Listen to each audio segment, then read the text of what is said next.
नमस्कार विद्यार्थी मित्रांनो, मी राजकिरण बिराजदार आय किरण मराठीमध्ये आपणा सर्वांचे सहर्ष स्वागत करतो। या व्हिडिओच्या माध्यमातून आपण व्याकरणातील महत्त्वाचा आणि सुंदर भाग म्हणजे अलंकार पाहणार आहोत। अलंकार म्हणजे आभूषणे अथवा दागिने। शरीर शोभायमान दिसण्यासाठी अंगावर दागिने परिधान करतो। शरीराची शोभा दागिन्यामुळे आणखी खुलून दिसते आणि हे दागिने परिधान केल्याने स्त्री अथवा पुरुषांचे सौंदर्य वाढते, त्यांच्या मूळ सौंदर्यात आणखी भर पडते। यांना आपण स्त्रियांची अथवा पुरुषांचे अलंकार असे म्हणतो।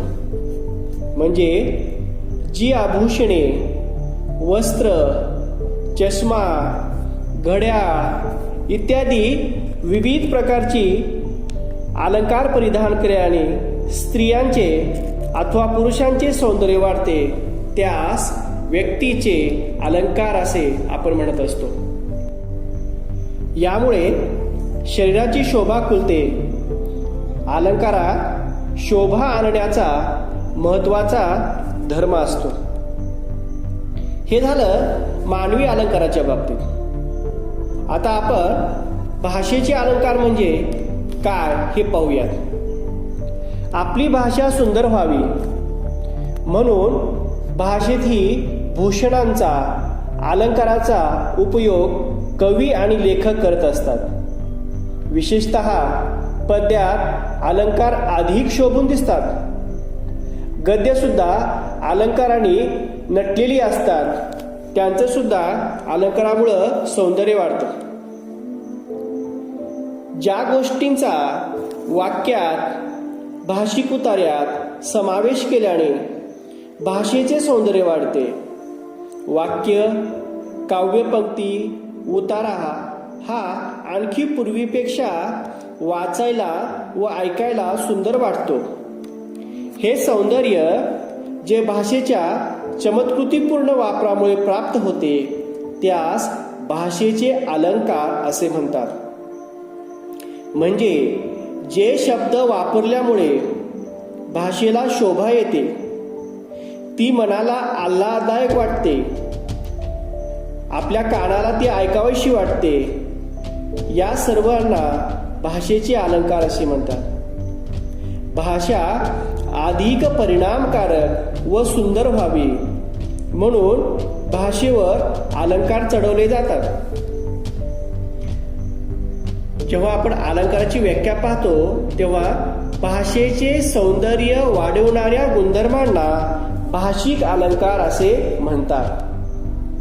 भाषेचे सौंदर्य वाढविणाऱ्या गुणधर्मांना भाषिक अलंकार असे म्हणतात। आणि विविध प्रकारे आपण आपली भाषा सुंदर व परिणामकारक कशी होईल या दृष्टिकोनातनं प्रत्येक साहित्यिक प्रयत्न करत असतो। याबाबत आपण काही उदाहरणे पाहूयात। आई आपल्या छोट्याशा बाळाला झोपवत असते आणि म्हणते, डोळे मीट बरं आणि झोपी जा। पण हेच वाक्य जेव्हा पापणीच्या पंखात झोपू दे डोळ्यांची पाखरे, पापणीच्या पंखात झोपू दे डोळ्यांची पाखरे, अशा प्रकारे अलंकारयुक्त भाषेमध्ये जेव्हा ती वाक्यरचना केली जाते तेव्हा ती आपल्याला ऐकायला हवीशी वाटते, खूप चांगली वाटते, आपल्याला आवडते। दुसरे एक उदाहरण पाहूया। मुख चांगले आहे, मुख सुंदर आहे, ही साधी वाक्यरचना झाली। पण मुख म्हणजे जणू कमलच होय, असे जेव्हा आपण वाक्यरचना करतो तेव्हा ते वाक्य अधिक सुंदर दिसते। किंवा मुख कमलासारखे सुंदर आहे आणि सुंदर हे दोन अलंकार आपण त्यामध्ये टाकले, त्यामुळे ते वाक्य, ती पद्यरचना आपल्याला ऐकायला खूप सुंदर वाटली। यालाच अलंकारिक भाषा असे म्हणतात. अलंकारिक भाषण किंवा अलंकारिक लेखन सर्वांना खूप आवडत असते. त्यात एक प्रकारची चमत्कृती दिसते व मन आनंदित होते. भाषेचा हा असा चमत्कार 2 प्रकारे आणता येतो. ते म्हणजे शब्द चमत्कृती आणि अर्थ चमत्कृती. म्हणजे शब्दाची चमत्कृती करून भाषेमध्ये सौंदर्य निर्माण करता येतं आणि शब्दाच्या अर्थाच्या चमत्कृतीमुळे सुद्धा भाषा, पद्यरचना किंवा गद्यरचना ही सुंदर वाटायला लागते. यावरनं अलंकाराचे मुख्य 2 प्रकार पडतात. पहिला प्रकार म्हणजे शब्द अलंकार आणि दुसरा प्रकार म्हणजे अर्थ अलंकार. जेव्हा आपण शब्द अलंकार म्हणजे काय हे जेव्हा पाहतो तेव्हा पद्यामध्ये शब्दांची किंवा अक्षरांची पुनरुक्ती असली की त्यामध्ये नाद माधुरी येते. अशा शब्द चमत्कृतीची पद्यात योजना असली तर त्या पद्यात शब्द अलंकार असतो.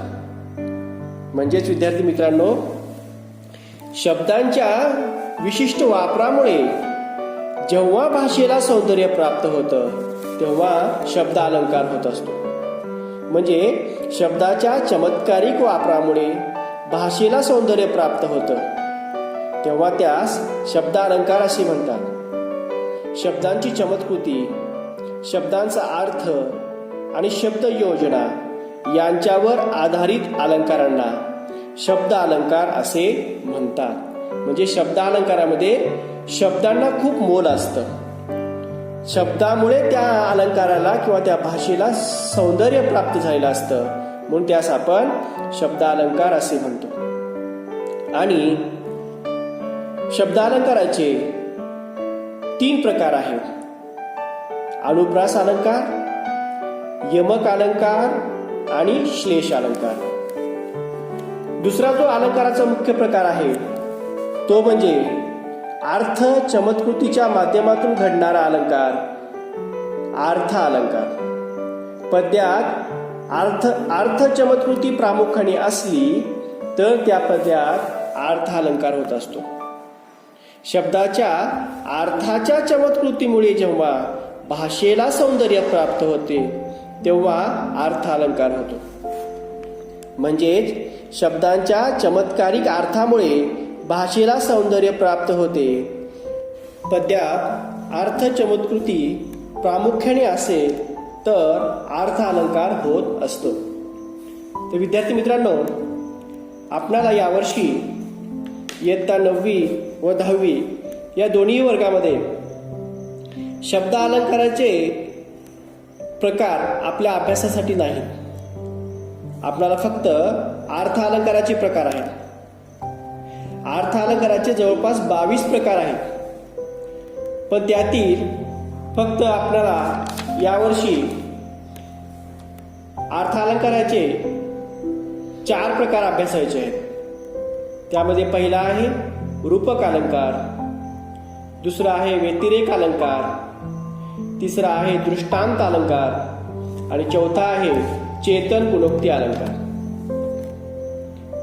हे अलंकार पाहत असताना त्या अगोदर आपल्याला अलंकारामधील 4 संकल्पना माहिती असणं गरजेचं आहे. त्यातली पहिला आहे उपमेय. उपमेय म्हणजे काय? कोणत्याही वाक्यामध्ये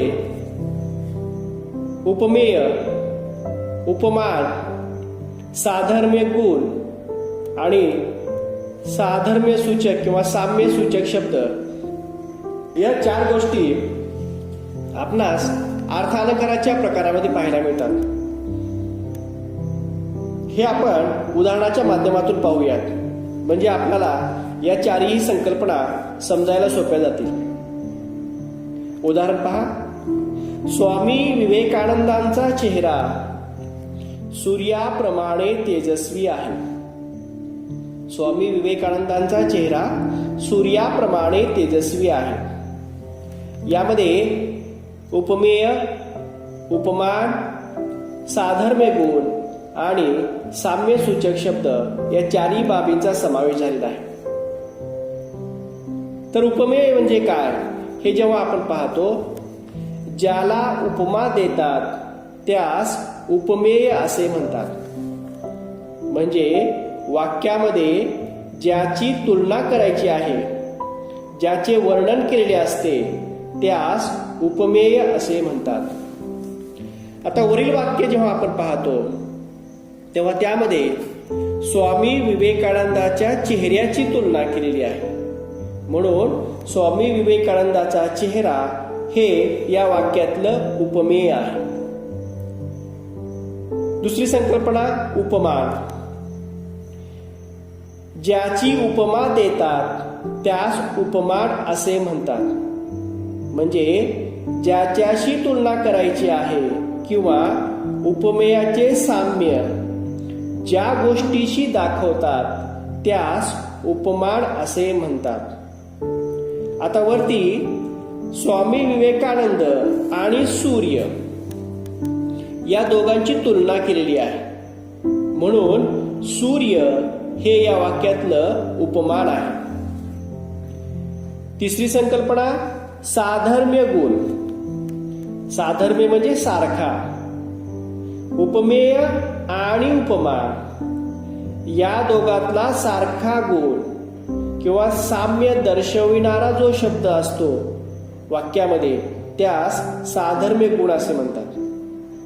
आता इथे स्वामी विवेकानंदाचा चेहरा सूर्याप्रमाणे तेजस्वी आहे. म्हणजे सूर्य जसा तेजस्वी आहे त्या पद्धतीनं विवेकानंदाचा चेहरा पण तेजस्वी आहे. आणि दोघातला समान गुण दर्शवणारा शब्द म्हणजे तेजस्वी, म्हणून याला साधर्म्य गुण असे म्हणतो आपण. आणि शेवटची संकल्पना म्हणजे साम्य सूचक शब्द. उपमेय आणि उपमान या दोघांमधलं साम्य दर्शवणारा जो शब्द आहे, सारखेपणा दाखवणारा जो शब्द असतो त्यास साम्य सूचक शब्द असे म्हणतात. वरील वाक्यामध्ये विवेकानंदांचा चेहरा आणि सूर्य या दोघातील साम्य दाखवण्यासाठी प्रमाणे हा शब्द आलेला आहे. आणि प्रमाणे हे या वाक्यातला साम्य सूचक शब्द आहे. विद्यार्थी मित्रांनो, त्याचप्रमाणे आंबा साखरे सारखा गोड आहे. आंबा साखरे सारखा गोड आहे या वाक्यातील उपमेय, उपमान, साधर्म्य गुण आणि साधर्म्य सूचक शब्द या सर्व बाबी आपल्याला ओळखायचे आहेत आणि त्याचं उत्तर आपण कमेंट बॉक्समध्ये दिलं तरी चालेल. तर अशा प्रकारे जेव्हा आपण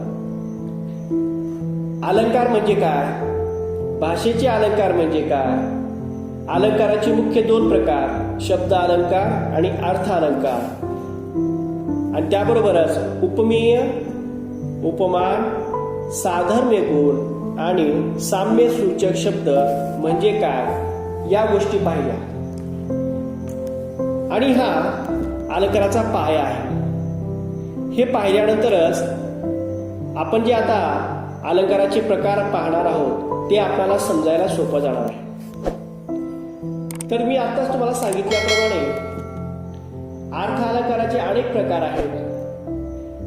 त्यापैकी 4 प्रकार यावर्षी आपल्या अभ्यासक्रमात आहेत. त्यातला पहिला प्रकार म्हणजे रूपक अलंकार. रूपक अलंकार म्हणजे काय हे जेव्हा आपण पाहतो, जेव्हा वाक्यात उपमेय व उपमान यांच्यातील साम्यामुळे दोन्ही गोष्टी अभिन्न दर्शविल्या जातात तेव्हा रूपक अलंकार होतो. म्हणजे उपमेय व उपमान हे दोन्हीही अभिन्न आहेत, दोन्हीही एकच आहेत असं जेव्हा वर्णन केलेलं जात असतं तेव्हा रूपक अलंकार होतो. यासाठी आपण काही उदाहरणं पाहूयात विद्यार्थी मित्रांनो. लहान मूल म्हणजे मातीचा गोळा. लहान मूल म्हणजे मातीचा गोळा. या वाक्यामध्ये लहान मूल हे उपमेय आहे आणि मातीचा गोळा हे उपमान आहे. आणि दोघंही भिन्न नाहीत, दोघंही एकच आहेत असं या वाक्यात वर्णन केलेलं आहे. दुसरं वाक्य पाहूया, दुसरं उदाहरण आपण पाहूयात. ऊट पुरुषोत्तमा वाट पाही रमा, दावी मुख चंद्रमा सकळी कांसी. ऊट पुरुषोत्तमा वाट पाही रमा, दावी मुख चंद्रमा सकळी कांसी. तिसरं उदाहरण. नयन कमल हे उघडीत हलके, जागी हो जानकी. नयन कमल हे उघडीत हलके, जागी हो जानकी. या वरील तिन्ही उदाहरणामध्ये उपमेय आणि उपमान हे दोन्हीही अभिन्न दाखवलेले आहे, दोन्हीही एकच दाखवलेले आहे. यामुळे इथे रूपक अलंकार होतो. आणि इयत्ता 10वीला रूपक अलंकारावरती आधारित एक पाठ पण आहे. तो पाठ कोणता आहे ते पण आपण ओळखायचं आहे. हा आपणाला थोडक्यात एक प्रश्न आहे असं समजा. यावरून आपणाला रूपक अलंकाराची काही वैशिष्ट्ये सांगता येतील. उपमेय व उपमान यांच्यात साम्य किंवा एकरूपता आहे. दुसरं वैशिष्ट्य, उपमेय हे उपमानच आहे असे येथे वर्णन केलेले असते. यात प्रत्यक्षात, साक्षात, मूर्तिमंत, म्हणजे, केवळ इत्यादी साधर्म्यदर्शक शब्दांचा वापर रूपक अलंकारामध्ये आपणास मोठ्या प्रमाणामध्ये पाहावयास मिळतो.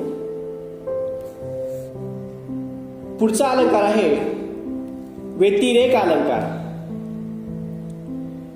व्यतिरेक अलंकार म्हणजे काय? उपमेय हे उपमानापेक्षा श्रेष्ठ असते असे जेव्हा वर्णन केलेले असते तेव्हा व्यतिरेक अलंकार होतो. उपमेय हे उपमानापेक्षा सरस असल्याचे वर्णन जेव्हा केले जाते तेव्हा व्यतिरेक अलंकार होत असतो. म्हणजे एखाद्या गुणाच्या बाबतीत उपमेय हे उपमानापेक्षा काय असते? श्रेष्ठ असते. एक उदाहरण पाहूयात आपण. देवाहूनही महान आहे माझी आई. देवाहूनही महान आहे माझी आई. येथे तुलना कोणाची केलेली आहे? आईची. म्हणून आई हे उपमेय आहे. आणि कोणाशी केलेली आहे? देवाशी. देव हे उपमान आहे. पण देवापेक्षाही माझी आई श्रेष्ठ आहे, महान आहे. म्हणजे उपमेयापेक्षाही उपमान श्रेष्ठ आहे. म्हणून येथे व्यतिरेक अलंकार होतो. दुसरं उदाहरण पाहूया. अमृताहुनी गोड नाम तुझे देवा. अमृताहुनी गोड नाम तुझे देवा.